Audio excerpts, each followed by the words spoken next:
Bienvenue à tous dans notre étude de la lettre aux Colossiens. Avec ce thème, Christ en nous, l'espérance de la gloire. Nous avons une espérance à nous qui avons Jésus-Christ en nous. La gloire. La gloire, mes amis, ce n'est pas une gloire, c'est la gloire. C'est-à-dire la vie glorieuse, la vie de Dieu. Il n'y a que Dieu qui est glorieux. C'est à lui qu'appartienne la gloire au siècle des siècles. Mais nous avons maintenant l'espérance de la gloire, l'espérance de vivre sa vie. Comment? Avec Christ en nous. C'est ce que nous vous expliquons depuis le début. Et c'est pour ça que dès le début, nous voyons Paul qui rend grâce pour la vie des Colossiens. Pourquoi? Eh bien parce qu'ils ont cette foi en Jésus-Christ et cet amour pour tous les saints. La vie en Christ, la vie selon la parole de Christ et l'amour pour tous les saints, voilà ce que c'est que de vivre la gloire de Dieu. Et le seul qui pouvait vivre cela, c'était Christ, celui qui est saint, à l'image de Dieu, qui est saint. Celui en qui Dieu a mis toute sa plénitude. En Christ, il y avait toute la personne de Dieu. Christ est Dieu, c'est le Fils de Dieu. Mais en Jésus-Christ, si nous sommes en Jésus-Christ, nous pouvons quoi maintenant? Comprendre cette gloire. Mais pas simplement la comprendre, nous pouvons la vivre. C'est pour ça que la solution de Dieu pour nous, eh bien, c'est de nous mettre Christ en nous pour que nous puissions espérer quoi? La gloire. Une espérance, il nous est dit qu'il nous est réservé dans les cieux. C'est ce que nous avons vu. C'est-à-dire qu'il y a une assurance que dans le ciel, nous allons vivre cette gloire éternellement. Mais c'est dans les cieux. C'est-à-dire que sur cette terre, nous avons besoin de progresser. Et il nous donne les moyens de progresser dans cette vie glorieuse. Il nous a donné son esprit. Et quand il rend grâce effectivement pour la foi des Colossiens en Jésus-Christ, pour leur amour pour tous les saints, mais Paul dit aussi au verset 6 du chapitre 1er, et Épaphrase donc, nous a appris de quel amour l'Esprit vous anime. Donc il y a cette vie glorieuse qui est dans l'amour de Dieu. Mais animée par qui? Par l'Esprit. L'Esprit qui nous anime dans cet amour. C'est ça qui est dit. Il nous a appris de quel amour l'Esprit nous anime. Donc pour que nous soyons bien dans cette vie, sur cette terre, on doit être animé par l'amour. Pas notre amour. L'amour de l'Esprit. L'amour qui vient bien de Dieu, l'amour de Dieu. C'est pour ça qu'on nous demande d'avoir la foi en Jésus-Christ. Pour avoir quoi? L'amour pour tous les saints. C'est la vie de l'Esprit. L'Esprit marche selon la vérité, selon la parole de Christ. C'est l'Esprit de Christ. Et cette vérité dit quoi? Il aime. Et comment? Eh bien, il aime les saints. Qu'est-ce qu'il a fait aux saints? Nous qui sommes saints, comment est-ce que nous pouvons dire que nous avons été aimés? Eh bien, il est dit dans cette parole, verset 12, « Rendez grâce au Père qui vous a rendu capable d'hériter, d'avoir part à l'héritage des saints dans la lumière. » Donc, cette vie dans l'esprit, cette vie qui est dans l'amour, elle nous rend capables. Christ en nous nous rend capables d'hériter, d'avoir part à l'héritage des saints. L'héritage de ceux qui sont saints. Qui sont ceux qui sont saints? Il n'y a personne qui est saint par lui-même, puisqu'il nous rend capables, nous ne sommes pas capables. Sauf Jésus-Christ. Jésus-Christ, où nous avons vu qu'il est le Fils, l'image de Dieu même. Il est celui par qui et pour qui toutes choses ont été créées. Il est celui en qui est la plénitude de Dieu. Et il nous donne quoi maintenant? Le Père, l'héritage des saints, l'héritage de Jésus-Christ. Il nous transporte des ténèbres vers le royaume de son Fils bien-aimé. L'héritage des saints dans la lumière. Donc nous voyons là l'amour de Dieu pour nous. L'amour qu'il a pour ses saints, l'amour qu'il a pour ceux qu'il sauve. Car, nous l'avons vu quand même, on ne mérite pas d'être sauvé. Pourquoi? Parce que nous sommes de ceux qui ne sont pas saints. C'est ça notre problème, c'est que nous ne sommes pas saints, nous ne pouvons pas hériter. Donc il nous a rendus capables. Mais lorsqu'on n'est pas saint, eh bien, on est des personnes qui s'opposons à Dieu. Nous sommes des personnes qui nous opposons à Dieu. Nous sommes des personnes qui agissons contre Dieu, à l'inverse de Dieu, qui ignorons Dieu. Les saints, ce sont ceux qui sont agréables à Dieu, entièrement agréables à Dieu. Mais ce n'est pas notre cas. Il nous a rendus capables. Voilà pourquoi il parle ici, Paul, de rendre grâce au Père. C'est-à-dire qu'il apprend aux Colossiens à quoi? Que tout ce qu'ils ont vient du Père. Cette vie nouvelle, qui est la vie selon le Père, vient du Père. Comment Christ en nous, l'espérance de la gloire. C'est ce que nous reverrons tout le temps au sein de ce livre. Comment Christ, dans notre vie, peut nous amener ce qu'il était impossible d'avoir, la gloire. Ce qu'il est impossible d'avoir, l'héritage des saints. Ce qu'il est impossible d'avoir, d'être dans le royaume de Dieu. Ce qui est impossible d'avoir, une place réservée dans les cieux. Mais cette place, c'est Christ en moi qui le permet. Mais Christ, il a payé un prix pour cela. C'est-à-dire que si je ne pouvais pas accéder à Dieu et que Christ me permet, c'est que Christ a fait quelque chose qui fait que je puisse aujourd'hui accéder. Il a effectivement en lui toute la plénitude de Dieu, mais il a fait quoi? On va relire le verset 20 du chapitre 1er. Verset fin du chapitre 1er, et nous lirons après jusqu'au verset 23. Il a voulu, par lui, donc par Jésus-Christ, tout réconcilier avec lui-même, tant ce qui est sur la terre que ce qui est dans les cieux, en faisant la paix par lui, par le sang de sa croix.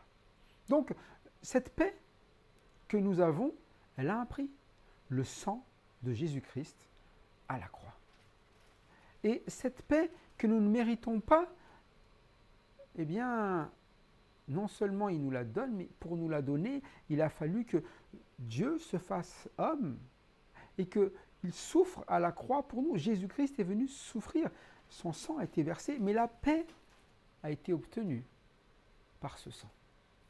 C'est pour ça que Paul n'arrête pas de dire « rendez grâce à Dieu ». Rendons grâce à Dieu, parce que quelqu'un qui n'est pas reconnaissant pour l'œuvre de Christ, c'est qu'il n'est pas en paix avec Dieu. C'est parce qu'il ne sait pas ce que c'est que la paix avec Dieu. Il ne peut pas être reconnaissant pour ce qu'il ne vit pas, pour ce qu'il ne comprend pas. Et il va plutôt dire quoi? Non, moi cette vie, je ne l'aime pas. Pas reconnaissant. Il va plutôt râler de ce que Dieu lui donne, de chaque situation que Dieu lui fait vivre dans sa vie. Mais qu'est-ce qu'il dit aux Colossiens? Rendez grâce à Dieu. Mais avant cela, il dit, je rends grâce, nous rendons grâce à Dieu pour les Colossiens. Il dit, rendez grâce à Dieu pour l'héritage. Rendez grâce à Dieu si vous avez la vie réservée dans les cieux, si vous avez l'espérance de la gloire. Si vous ne l'avez pas, vous avez besoin de quoi? De la réconciliation avec Jésus-Christ. Et si vous êtes réconcilié avec Jésus-Christ, vous êtes réconcilié avec Dieu. Car il est notre salut. Il est la paix. La paix, c'est par lui que vous l'obtenez. C'est le don de Dieu pour notre paix. C'est l'amour de Dieu qui est manifesté en Jésus-Christ. Pourtant, on va lire la suite. Voilà ce qu'il en est de nous. Et voilà, eh bien, ce qui nous est demandé aussi. Mais lisons, chapitre 1er, toujours donc, on était au verset 20. On va lire du verset 21 au verset 23. Et vous, qui étiez autrefois étrangers et ennemis par vos pensées et par vos mauvaises œuvres, il vous a maintenant réconciliés par sa mort dans le corps de sa chair, pour vous faire paraître devant lui saint, sans défaut et sans reproche, si du moins vous demeurez fondés et inébranlables dans la foi, sans vous détourner de l'espérance de l'évangile que vous avez entendu, qui a été prêché à toute créature sous le ciel, et dont moi, Paul, j'ai été fait ministre. Passage, un petit peu dans cet épisode de avant-après. Il commence à s'adresser aux Colossiens en parlant d'eux. Vous, qui êtes-vous? Hein, on rend grâce à Dieu pour ce qu'il a fait. On a vu qui était Jésus-Christ. Toute la plénitude de Dieu a habité en lui. Il est le Fils, l'image du Dieu invisible. Mais vous, nous, ceux à qui s'adresse cette lettre, Colossiens, mais aussi tous ceux qui sont à l'écoute, qui sommes-nous? Vous qui étiez autrefois étrangers et ennemis par vos pensées et par vos mauvaises œuvres. Voilà qui vous êtes. Et ici, les Colossiens, vous, c'est du passé autrefois étrangers et ennemis par vos pensées et par vos mauvaises œuvres. Maintenant, la question c'est, est-ce que ça nous concerne? Est-ce qu'on peut dire autrefois? Est-ce que c'est quelque chose pour vous? Oui, mais ça c'était avant. Avant, c'est vrai, j'étais étranger et ennemi. Étranger, c'est-à-dire que la vie de Dieu, c'était inconnu pour moi.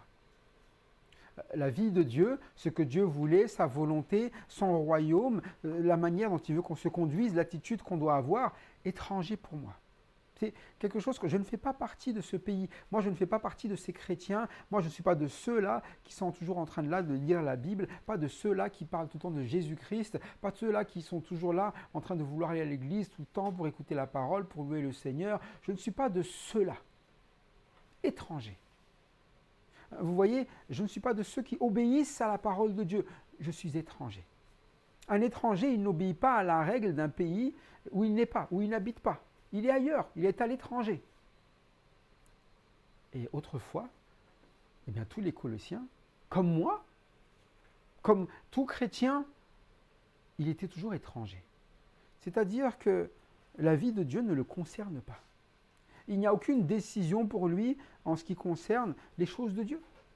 Moi, je me souviens, toujours quand j'étais petit, je ne me demandais pas ce que Dieu voulait avant de faire quelque chose. C'est qu'est-ce que je veux et point barre. Moi, ce que je veux, c'est ci, moi, ce que je veux, c'est ça. Moi, je pense que pour être bien dans ma vie, je dois faire ci, je dois faire ça. C'était mes pensées. Quand Dieu, eh bien, me dit que, voilà, il ne faut pas pécher, oh, ça, c'est Dieu, ça. Hein. C'est ses pensées, c'est sa manière de vivre, c'est pas la mienne. Il faut être saint, ça, c'est Dieu, ça. Moi, ça ne m'intéresse pas, la sainteté. Ce qui m'intéresse, c'est ce que je veux. Parce que moi, la vie de Dieu m'est étrangère. Mais il dit étranger, et nous on pourrait se dire, moi ça m'indiffère. En tant qu'étranger, quelqu'un qui est étranger, il est indifférent de ce qui se passe ailleurs. C'est des choses étrangères pour moi, c'est pour eux, c'est chez eux. Mais il dit autrefois étranger et ennemi. Ce n'est pas juste une indifférence, c'est que là ce sont des étrangers qui s'attaquent à Dieu, à son royaume, à son Fils. C'est-à-dire qu'autrefois, les Colossiens étaient dans un camp opposé. Un camp qui parlait mal de Dieu, de sa parole, de son Fils, de la sainteté. Vous savez, ne vous étonnez pas que les gens se moquent de ceux qui veulent obéir à Christ. Se moquent de notre conduite à être toujours là, à chercher la volonté de Dieu. Pourquoi ils s'en moquent? Ils sont ennemis. Comment vous reconnaissez un ennemi? C'est celui qui attaque. Un ennemi, il va toujours trouver quelque chose à redire, à faire, à critiquer, à juger, et il va vouloir vous abattre. L'ennemi, il ne va pas chercher à vous sauver, à vous guérir, à vous restaurer, à vous faire du bien, à se réconcilier avec vous. Ce qu'il veut, c'est la guerre. Et à chaque fois, l'ennemi, il fait quoi? Il tend un piège pour que vous tombez. Et qu'il puisse dire quoi? Je t'avais dit, hein. Voilà ce qui va t'arriver. Hein. Et c'est ça l'ennemi. Il va chercher quoi toujours? À voir votre malheur. Et à chaque fois que vous faites quelque chose, il va chercher une occasion pour dire « Ah, bien fait. Ah, c'est le malheur. » Mais pourtant, on a vu auparavant que Dieu n'est pas un ennemi. Lui, ce qu'il veut, c'est réconcilier par Jésus-Christ. Mais nous, nous sommes ennemis. Comment déjà? On relit ce passage. Hein. Il dit d'abord par vos pensées. C'est-à-dire que ça commence par, non pas un acte, mais ce que vous avez dans la tête. Comme je l'ai dit tout à l'heure, c'est Dieu parle, mais vos pensées disent non, moi c'est pas ça que je veux. Dieu parle, Et vous, vous allez dire quoi? Je suis contre même ce que Dieu dit. Dieu dit quoi? Dieu dit, crois au Seigneur Jésus-Christ et tu seras sauvé. Et vous, vous avez d'autres pensées. Vous dites, non mais c'est trop facile. Et puis vous vous dites quoi? Non mais de toute façon, moi je ne suis pas d'accord. Moi je dois faire ceci pour plaire à Dieu. Moi je dois faire ceci pour aller au ciel. Il vous dit, la place est réservée dans les cieux. Non, je ne suis pas d'accord. C'est trop facile. Non, je ne suis pas d'accord. Mais c'est la pensée de Dieu. Mais nous, nous sommes comment? Étrangers. Je ne comprends pas ça. Ce n'est pas pour nous, je ne comprends pas. Et ennemis, en s'opposant. En allant ramener quoi? D'autres pensées qui vont écraser cette pensée, qui est la pensée biblique, la pensée de Dieu. C'est pour ça qu'on est d'abord quoi? Eh bien, des étrangers et des ennemis par nos pensées. Quand vous commencez à écouter la parole de Dieu, et que vous êtes là pour commenter, critiquer la parole de Dieu, c'est déjà ce qu'on appelle d'autres pensées, étrangères, que l'on ramène. Des pensées qui sont des pensées ennemies. Là, vous êtes là en train de réfléchir déjà comment je peux démonter ce qu'est en train de dire la Bible. Comment je peux ne pas faire ce que dit la Bible. Et ce raisonnement-là, c'est le raisonnement des étrangers et des ennemis. Et c'est toujours comme cela que ça commence. C'est pour ça que lorsqu'il y en amène un enseignement, que vous voyez des personnes qui commencent toujours à s'opposer, à ne pas être d'accord, qui dans la Bible commencent à dire, ils ont un esprit à s'opposer tout le temps. Parce que ce sont des ennemis. Un esprit à être étranger. Moi, ce n'est pas ma manière de faire. Moi, je pense que... Mais la Bible nous dit simplement, celui qui est du pays, il rend grâce au Père. Pourquoi? Eh bien, parce que le Père lui a donné un héritage, l'héritage des saints. Quoi? De vivre la vie de Christ.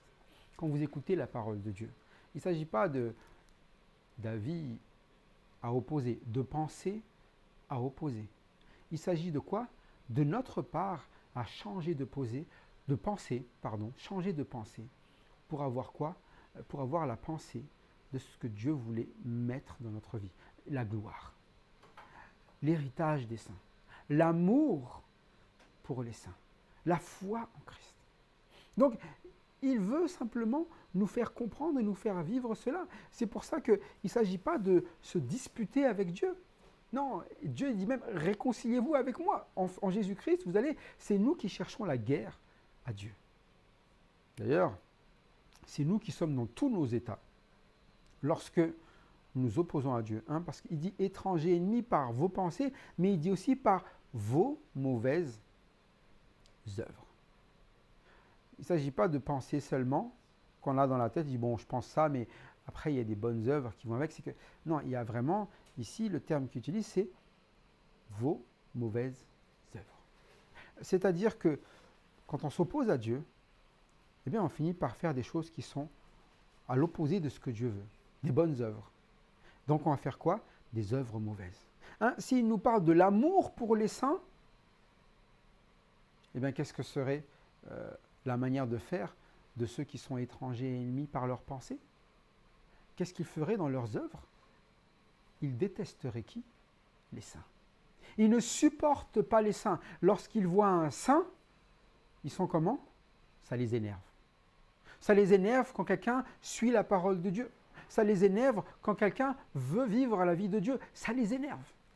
Ce sont des ennemis et ils sont jaloux, peut-être même, de cette assurance en disant, mais il se prend pour qui, lui?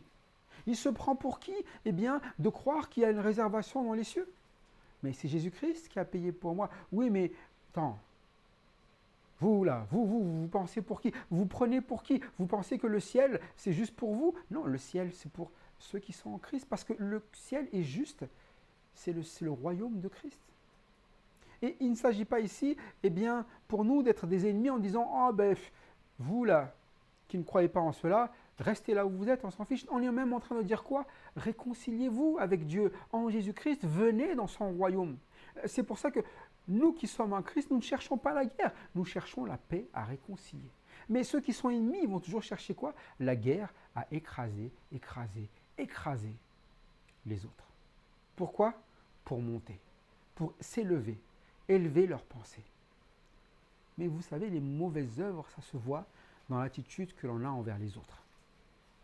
Lorsque vous voyez quelqu'un être toujours aigri et ou dans l'amertume contre un chrétien, contre quelqu'un d'autre, vous savez qu'il a des œuvres mauvaises. Mais pourquoi?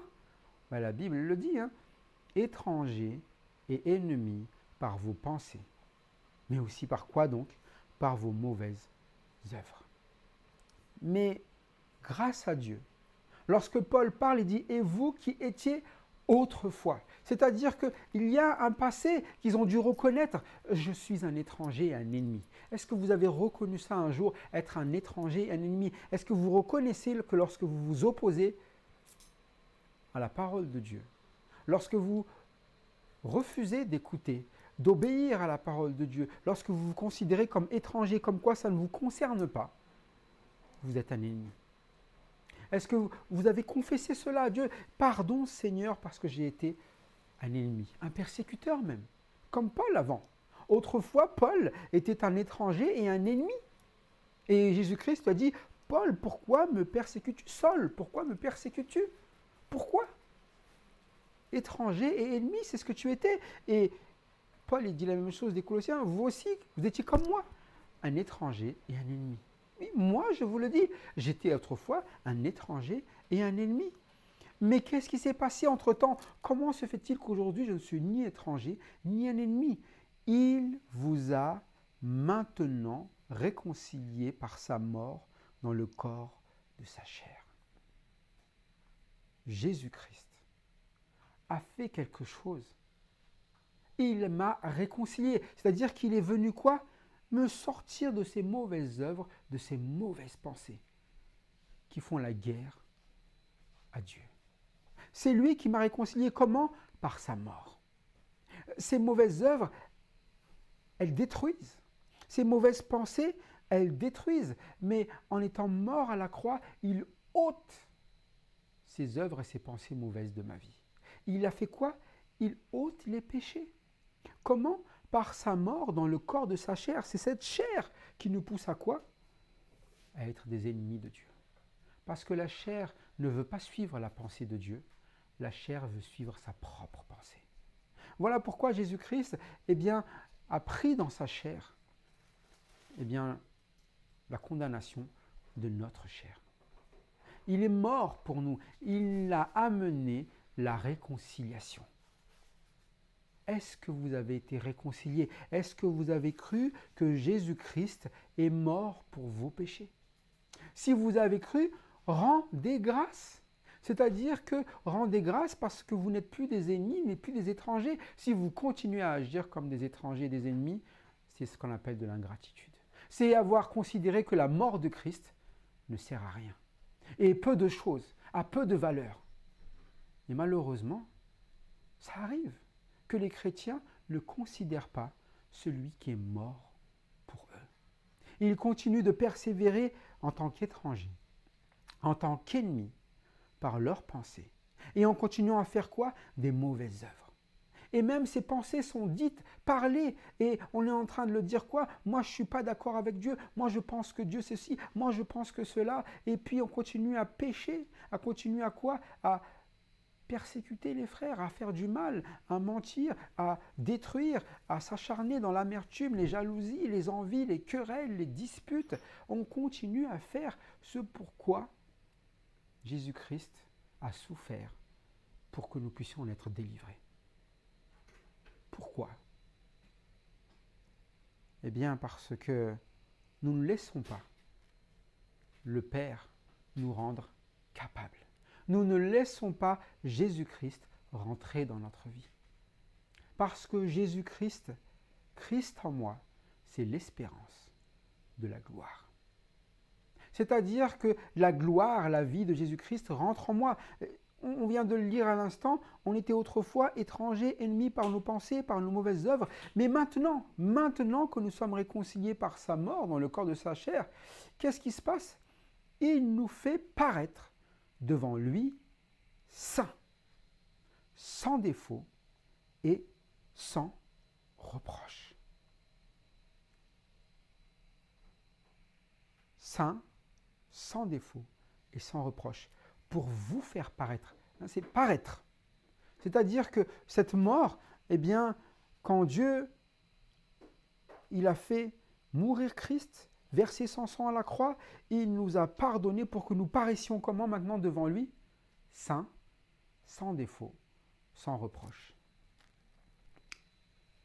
Vous me direz, attends, qui est sans défaut? Qui est saint? Qui est sans reproche? On l'a déjà dit, il n'y a que Jésus-Christ seul. C'est-à-dire que Jésus-Christ, en mourant à la croix, c'est maintenant par lui que Dieu nous regarde. Il est le premier, le prémisse, il est celui qui est devant, il est la tête de l'Église. Donc quand il regarde à Christ, nous sommes derrière, il dit, ok, en Jésus-Christ, je les vois comment? Saints, sans défaut, sans reproche. Parce que Jésus-Christ a payé pour eux. Parce que Jésus-Christ a versé son sang pour eux. Parce que Jésus-Christ les a sauvés. Et pour ça, nous paraissons saints, sans défaut, sans reproche. Alors que nous étions quoi? Des étrangers et des ennemis. Nous ne méritions ni la sainteté, ni d'être regardés sans défaut, ni sans reproche. Nous ne méritions rien de tout ça. Mais en Jésus-Christ, il nous fait paraître ainsi. Et c'est pour ça que nous rendons grâce au Père, qui nous rend capables de quoi? D'avoir part à l'héritage des saints, sans défaut, sans reproche devant lui. Part au royaume de Dieu. Mais quand on est ennemi, on est étranger au royaume de Dieu. On s'oppose. On ne veut pas de cette part. Non, moi je ne veux pas de ça. Moi, j'ai ma vie, j'ai ce que je pense et ce que je veux faire. C'est pour ça que ce n'est pas parce que nous disons que nous avons part que nous avons part. Ce n'est pas parce que nous disons, et c'est pour ça qu'il s'adresse aux Colossiens. Il dit, Colossiens, rendez grâce déjà, mais maintenant, il dit quoi? Qu'est-ce que vous avez entendu depuis le début? Comment vous avez compris que Jésus-Christ, eh bien, c'est en lui qu'il faut avoir foi? Comment vous avez compris que vous avez une espérance réservée dans les cieux, qu'il faut aimer les saints? On l'a vu depuis le début, c'est à cause de la parole de la vérité, la parole de l'évangile qui nous a précédemment fait connaître. Alors aujourd'hui, comment est-ce qu'on fait pour vivre en Christ? Comment on fait pour, eh bien, paraître devant Dieu, saint, sans défaut, sans reproche? Eh bien, on ne change pas de manière de faire. Si du moins, vous demeurez fondés et inébranlables dans la foi. La foi en qui? On l'a vu depuis le début, en Jésus-Christ. Avec quoi comme fruit? L'amour pour les saints. Mais si nous abandonnons cette foi en Jésus-Christ, si nous commençons à vivre encore comme des étrangers et des ennemis, eh bien, on n'est plus fondé. On perd un petit peu, eh bien, pied, comme on dit. Et on finit par repartir dans nos travers, dans nos pensées et dans nos mauvaises œuvres. Certes, la réservation est toujours là, mais la vie, ici-bas, ne reflètera plus eh bien, cette vie qui hérite des saints. Cette vie qui est une vie comment? Sainte, sans défaut et sans reproche. On va être comment? On va être des personnes qui seront toujours là, non fondées, donc vacillants et ébranlables. À chaque fois qu'il y a quelque chose dans la vie, c'est ça ébranlable, hein? À chaque fois qu'il y a un coup de vent, on tombe par terre. À chaque fois qu'il y a un problème, on s'écroule. À chaque fois que quelque chose ne va pas, on est là, on retombe dans quoi? Dans nos mauvaises pensées. Mauvaises pensées envers Dieu. Mais Dieu, tu t'en fiches de moi, moi je suis rien, je suis étranger pour toi. Et puis on devient ennemi, on blâme Dieu. Dieu, mais pourquoi tu me fais du mal? Moi je ne suis pas d'accord avec toi. Et on devient encore un ennemi. Pourquoi? Parce qu'on n'est pas demeuré ferme ou demeuré fondé où? Dans la foi. On est parti comment? On est parti s'ancrer dans autre chose. Autre chose, et c'est quoi? Nos pensées. Étrangers et ennemis par nos pensées. Et inébranlable? Non, ébranlable. Pourquoi?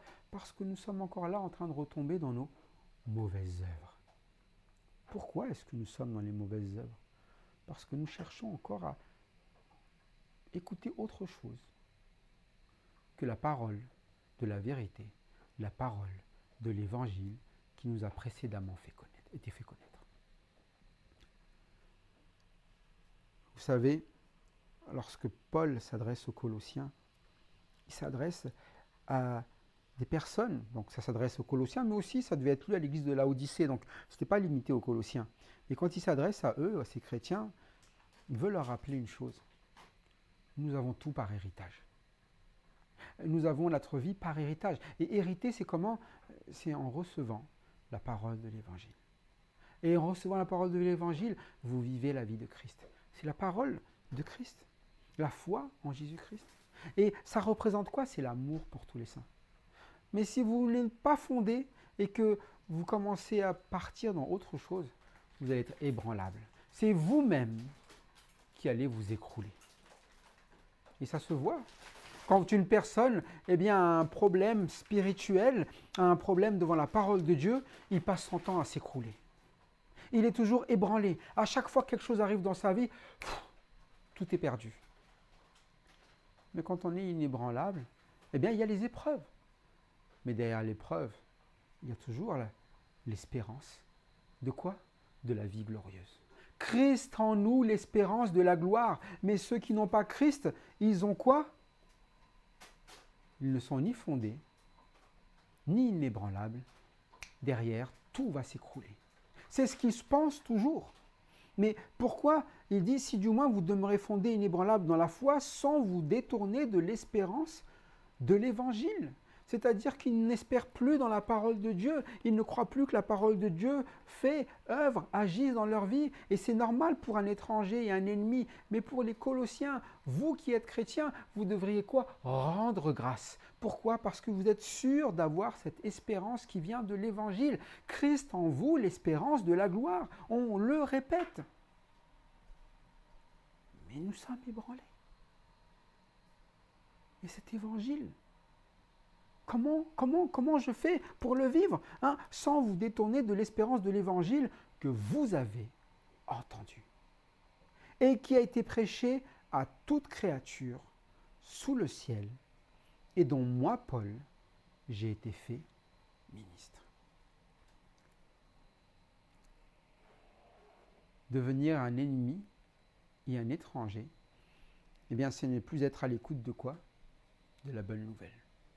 Ne plus être à l'écoute de cette nouvelle qui dit « Voilà le royaume de Dieu, voilà comment vivre dedans, voilà ce que c'est que l'héritage des saints, voilà ce que vous devez vivre. » Et de se dire « Waouh, super, je suis content, merci Seigneur qu'il se soit révélé à moi, qu'il m'ait parlé, qu'il m'ait dit comment vivre sa vie. » Non, quand on ne vit plus l'espérance, quand on s'en détourne, on va se fonder dans autre chose. Ouais, ça j'ai trop entendu.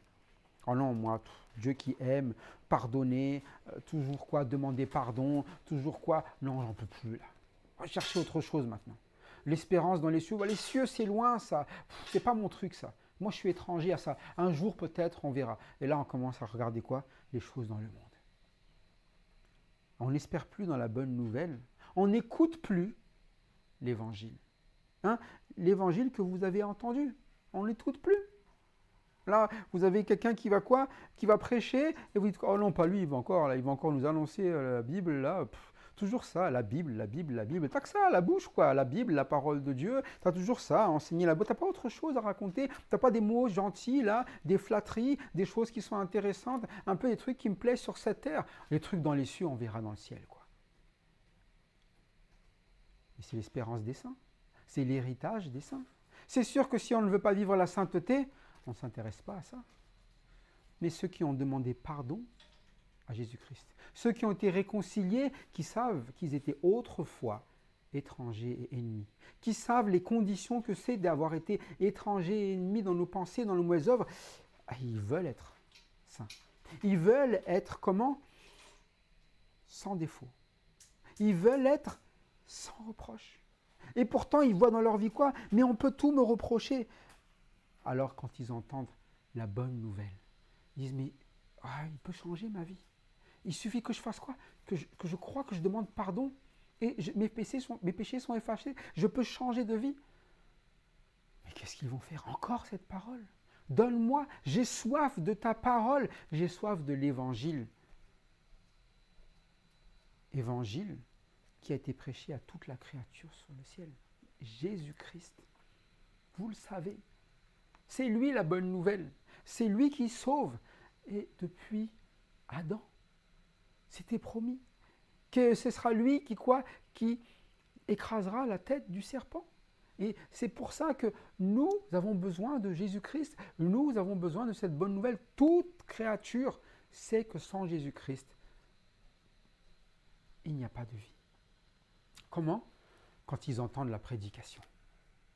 Prêchez à toute la création sous ciel. Prêchez, vous prêchez aux hommes. On parle vraiment de l'homme ici. C'est pour ça que nous cessons de prêcher la parole de Dieu. Et si aujourd'hui la parole de Dieu est étalée, eh bien, dans le monde, si aujourd'hui on peut le prêcher sur les réseaux, eh bien, c'est parce qu'il y a des ministères, comme ceux de Paul. Et Paul, il est apôtre, et il a été envoyé.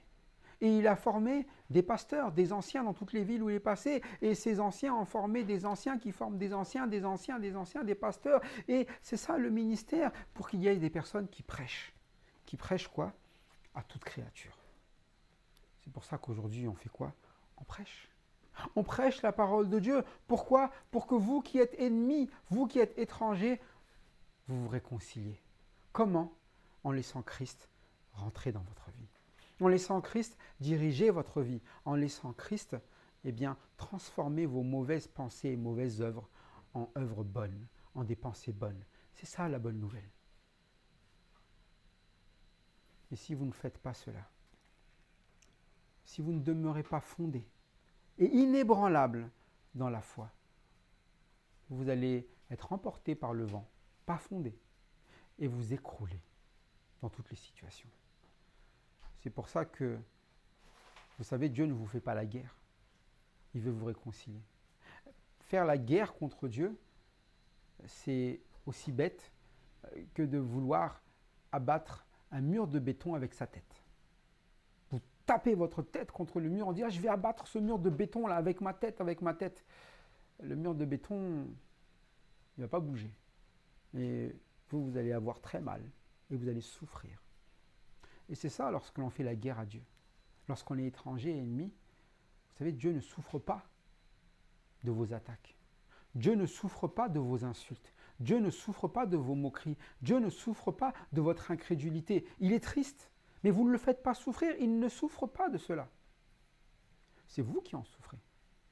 Mais parce qu'il a vu que vous avez souffert, il a dit, écoutez, je vais souffrir pour vous, pour réconcilier, pour que vous arrêtiez de me faire la guerre. C'est moi qui vais souffrir à votre place.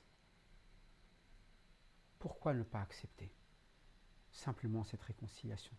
De dire simplement, Jésus-Christ, tu as souffert à ma place. Moi, c'est moi qui devais souffrir. C'est moi qui me frappais la tête, qui me faisait mal, mais toi, tu as décidé de prendre le coup, mes coups, à ma place. Lorsque je frappe, non, c'est toi que j'ai frappé. C'est toi qui as décidé d'être là pour recevoir les coups que je donnais à Dieu, pour qu'il n'y ait pas de guerre. Tu es la réconciliation. Jésus-Christ, notre réconciliation. Vraiment, vivez simplement Christ en vous, l'espérance de la gloire, notre réconciliation. Voilà l'appel que je vous lance aujourd'hui. Voilà l'appel que lancent les ministres de Dieu, ceux qui servent Dieu. Réconciliez-vous. Les ambassadeurs, réconciliez-vous. Je vous en supplie, réconciliez-vous avec Dieu. Et vous verrez, lorsque vous ferez cela, vous aurez l'espérance de l'évangile. Lorsque vous écouterez cet évangile, vous serez comment? Fondé et inébranlable dans la foi. Pourquoi? Pour paraître saint, sans défaut, sans reproche devant Dieu. Car voilà comment Dieu veut vous voir.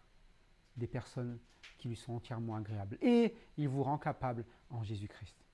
Que cela soit donc vrai dans notre vie, cette foi visible et l'amour des saints comme étant ce qui nous anime, comme toute personne qui a Christ en lui.